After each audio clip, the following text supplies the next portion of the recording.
Week 15 of crocheting the Stardew Valley world map pixel for pixel, and this week I did not crochet a single stitch. Between the heat and something going on in my personal life that took up all of my energy, I just didn't even feel like touching this project. So I decided that for this week's update I would try and blitz through some frequently asked questions instead.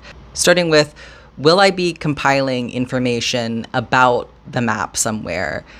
And the answer to that is yes. I have plans to do a long-form version of the FAQ so that I can give more in-depth information about these questions. I want to do a long-form video that's sort of just more focused around like how I went about doing this project at all.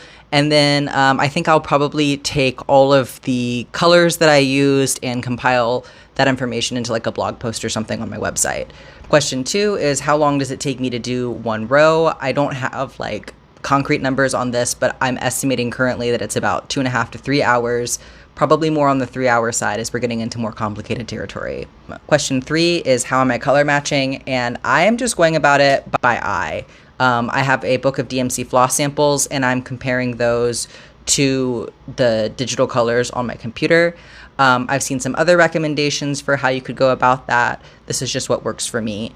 Just taking into account that the physical properties of the floss are going to affect how color looks. Things look different in a digital context than they do in a physical context. Question 4 is, which farm am I doing? And I'm just keeping it simple, doing the basic farm. I really just want to do like sort of the most basic version of this map. And then question 5 is, how do I keep from getting overwhelmed by a project this size?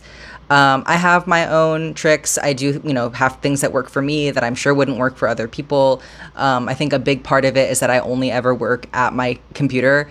So that means I'm not like bringing all of this stuff with me everywhere, making a mess, getting disorganized in that way.